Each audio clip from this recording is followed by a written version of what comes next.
about a month since Apple introduced its iPhone 13 range, and ever since then has come up the all-important consumer question of which new iPhone is the one that you should buy. You see, the new iPhone 13 series brings in not a new design but incremental changes over its predecessors. But does that mean that it has enough for you to splurge all the way and get a new iPhone? Or should you save a few extra bucks and get one of the older generation iPhones which also provide you a competitive feature set? We find out all of this and more in our review of the Apple iPhone 13 Pro.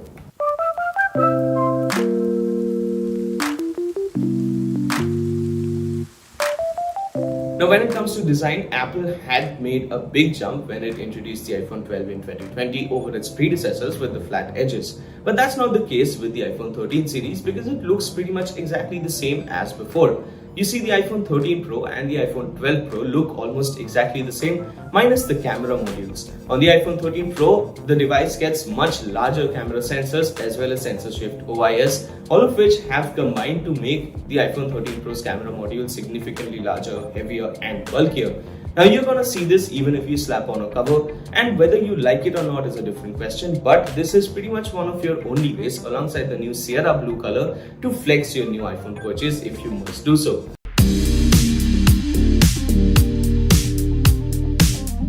In terms of its display, Apple has finally released high refresh rate but has restricted it to its Pro models only. As a result, the iPhone 13 Pro gets the ProMotion display, which is Apple's term for high refresh rate or variable refresh rate. You see, the iPhone 13 Pro and Pro Max can go all the way up to 120Hz in terms of their display refresh rate and go all the way down to 10Hz, and Apple is going to adjust it automatically based on the content that you play.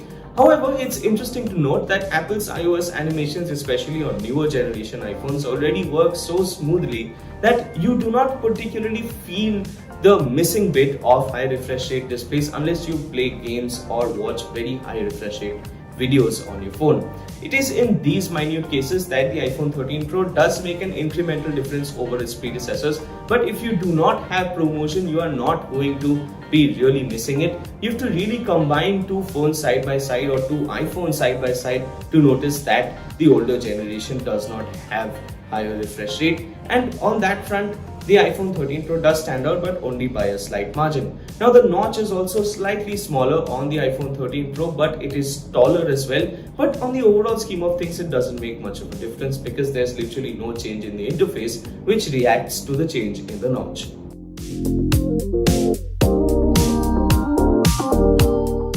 Every year when Apple introduces the new iPhone, it states that its processor is the fastest in the business, and for the most part, it is right as well. That holds true for the iPhone 13 series as well. For the A15 Bionic has listed at the top of the benchmark scores, and even in real world the performance really shows, and there is really no hiccup that you'd have if you're using a new generation iPhone. The A15 Bionic is really good, but over the A14 Bionic it is still an incremental difference. Case in point is that a year-old iPhone 12 still performs almost as good as a flagship as the iPhone 13 Pro. Now, the differences you would see are very slight and minute, such as in opening certain apps. For instance, Apple's really ballooning up heavy camera app does take a split second longer to open on the iPhone 12 series than on the iPhone 13 series. The imaging processing is also faster on the iPhone 13 series, but these are incremental differences that mostly power users or pro users are going to notice. But apart from that, it's not exactly a big noticeable difference. Nevertheless, if you want the best performing iPhone, of course the iPhone 13 Pro is the one to go for, but the iPhone 12 series is no pushover either.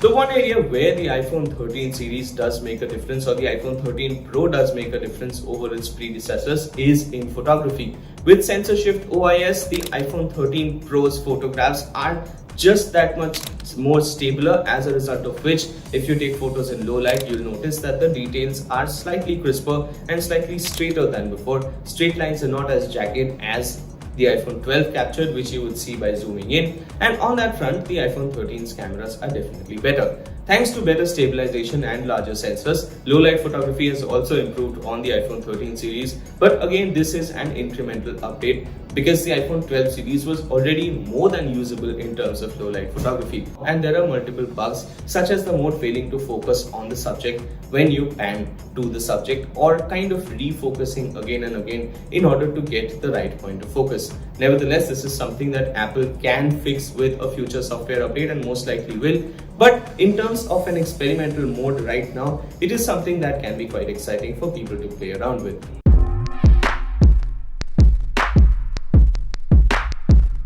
And with that, we come to the final point of the new iPhone 13 Pro, which is battery life. Now, Apple claimed a total of 2.5 hours of longer battery life with the iPhone 13 series compared to its previous one, the iPhone 12 Pro, which already had pretty decent battery life.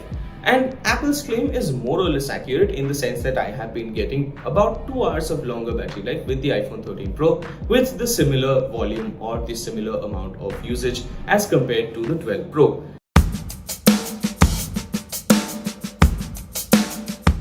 So to sum up, is it the iPhone 13 Pro that you should buy, or is it the iPhone 12 Pro? Or should you skip both and just go for the non-Pro models, which is the iPhone 13 or the iPhone 12? You see, the iPhone 13 Pro is the one that you buy if you do not want to miss out on any of the new features. If you want the 3x telephoto, which is an improvement in terms of camera performance, and you want the best that Apple has on offer without wanting a phone that is too big, the iPhone 13 Pro is the perfect balance. If you don't want to do that, however, and you can get your hands on one of the last remaining stocks of the iPhone 12 Pro for a good price, you would be pretty happy with the deal and you wouldn't particularly miss out on anything. Yes, cinematic mode is not supposed to come to the older iPhones through a future software update, but that doesn't mean that you'll particularly miss it if you don't have it, at least for now. But if you do want the best of Apple features, there's no denying that the 13 Pro is the way to go for. However, Apple is expected to give their iPhones a larger redesign with a no-notch design coming forward in the year 2022. So if you want to hold on to your purchase and you already own an iPhone 11 or an iPhone 12, maybe it's worth waiting and not upgrading to the iPhone 13 right away and waiting out to see what the iPhone 14 holds would be a good idea.